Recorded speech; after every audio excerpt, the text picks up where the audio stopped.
The most common question that I get at this point every single day is, should I have a business partner when first starting my agency?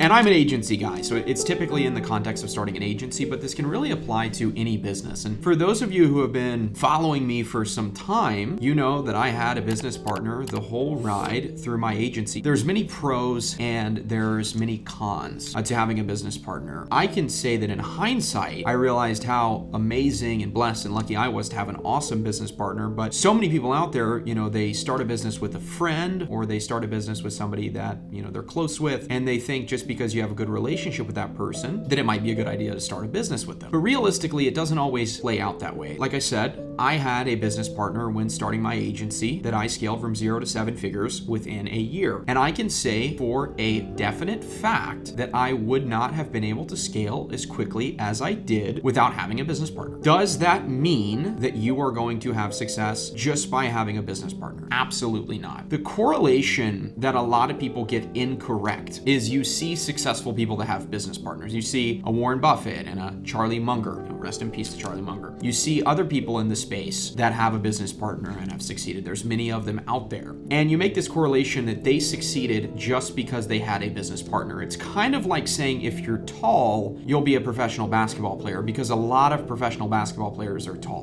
But it's kind of broken logic. What I mean by that is just because people succeeded and had business partners doesn't mean you're instantly going to succeed if you have a business partner. And realistically, a lot of people, if they're super honest with themselves, they're scared to start a business. So they cling on to a friend and they say, I'm scared to do this alone and I want to have a business partner. I just all of a sudden got really warm. Wish I had something to fan me off. Are you warm? Yeah, I am actually. Nice breeze. Go to the MGM. Cash out.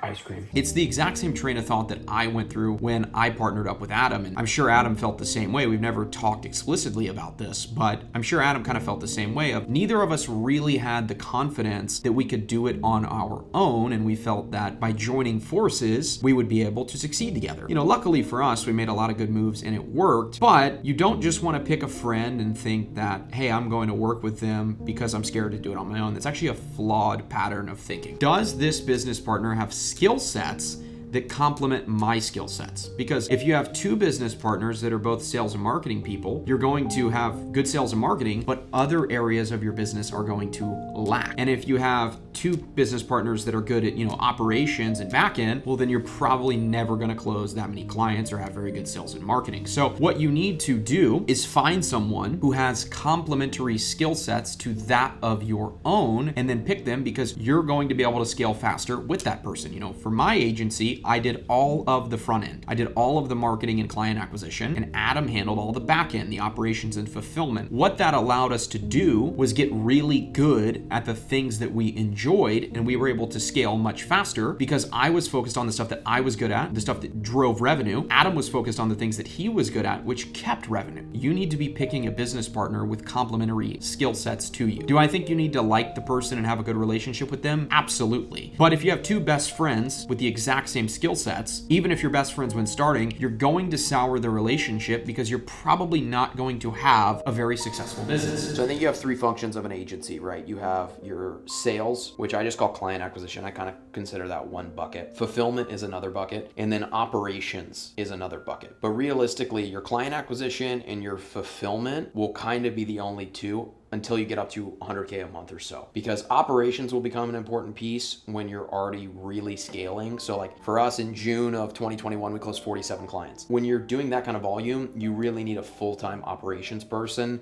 to make sure your automations are working, to make sure your sales stuff is dialed, like your sales ops side, clients are getting onboarded properly. A lot of that is more operations than it is fulfillment. So this is why it's super important to know your strengths and to know your skill sets when you're talking about partnering up with someone. You can have a partner that is good at client acquisition or good at sales, and then you have another partner that's good at marketing, and then you guys will just get a bunch of clients, and then your whole agency will explode because there's nobody that's in charge of the actual fulfillment of the client work. So you want to set this up in a way where if you're going to work with a business partner, understanding where their strengths lie and understand what they're good at, and then understanding what you're good at, and not partnering up with people who have the exact same skill sets as you. You know, if you study the best business partnerships in the world, one partner would excel in a specific area, another partner would excel in another area, and that's how they would scale. And that's the way that I would begin to think about it. And if you're watching this video right now and you're brand new to the space and you're thinking about starting an agency from scratch and you don't have any skills yet and you're thinking about going with a business partner, what I'm telling you is you need to have a very deliberate conversation with the person that you're speaking to, and you need to say, hey, neither of us have any skills, but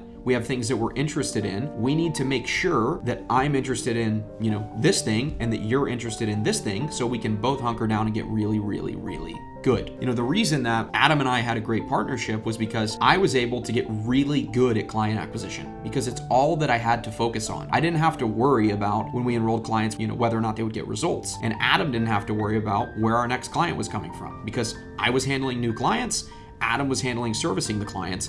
And because of that, we had a really good business partnership. When Adam and I started working together, we were friends. We hadn't known each other very long. It's not like we grew up together, but we were friends and we had mutual friends in common. But as we grew the business together, we became best friends and we became very close because we were building something together. We were contributing to something that was bigger than just him and I. And this caused us to have an amazing relationship and really be best friends. And we are still to this day very close, but it was because we got to work on something together and we had very good synergy between the two of us. And we never really butted heads because I was working on one area of the business that I was interested in and was skilled at. He was working on another area of the business that he was interested in and that he was skilled at. And that allowed us to scale much quicker than we would have been able to on our own. And again, like I said, if you don't have those skill sets, sit down and really evaluate your personalities. Because if you're extroverted and outgoing and you love talking to people and you like the idea of sales calls and that kind of stuff excites you, and you have a business partner who's maybe not as extroverted, would rather work on the back end of the company, then maybe that can be a good business partnership because you can excel on the front-facing stuff and getting clients and growing, and then your business partner can focus on the back end stuff and helping maintain the business. But that's a super important conversation that you need to have. I'm seeing this time and time again. A lot of the business partnerships that fall through and just don't work out are typically two people with the exact same skill sets, and they have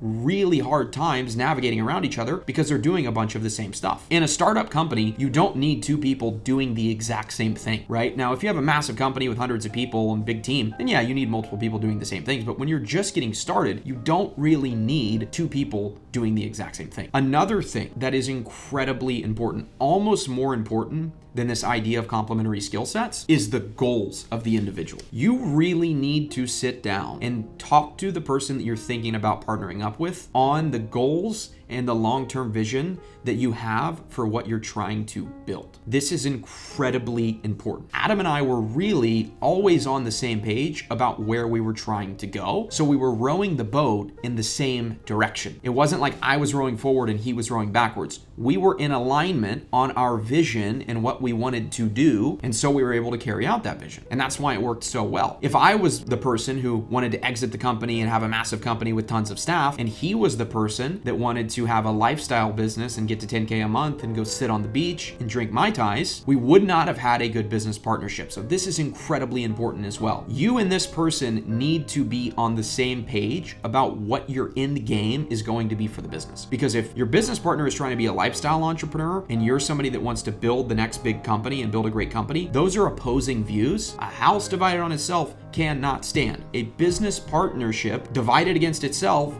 will not prosper. So you need to make sure that whoever you partner with, you have a very deliberate conversation of what you are trying to do and what you are trying to build. And if you cannot get on the same page, do not under any circumstance, partner with that person. Because if they're trying to build one thing and you're trying to build another thing, neither of you will ever get very far working together. It's better to just be friends, be accountability partners, and build your own things than it would be to try to build the same thing together, because you have different views of what you want. Very, very important. This is why a lot of times there's misalignment. I have many people that shoot me DMs and say, I'm working really hard and I'm putting in a lot of work and I have this 50-50 business partner and they're not really holding up their end of the deal. And it normally comes down to that person wants something different than what you want. Because if you're both on the same page of, we want to build a $500K per month company, if you're on the same page on that, both partners are going to be putting in the effort that it takes to get there, and you're going to be able to hold each other accountable. If one person has a completely opposite idea of what they want to build and the partners are, again, divided against each other, you're not going to be able to go that far. So that is two very important things and two very deliberate questions that you and your business partner need to talk about. Do we have complementary skill sets? What do I like doing and what do you like doing? And what are we trying to build? Because if you're trying to build the same thing and you have complementary skill sets, that's a really good foundation for a business partnership. And so if you're thinking about starting a business with a friend, these are the two questions that you two need to be talking about. And don't rush into a decision, right? Like they say, a fence that goes up fast will fall down fast. I think that's a thing that Tai Lopez used to say. So really take some time, because the way Adam and I treated our relationship was very serious. We were committed to each other. And I probably shouldn't even share this on YouTube, but we didn't even have a partnership agreement together on paper until we were making hundreds of thousands of dollars per month. We had such a blind trust for each other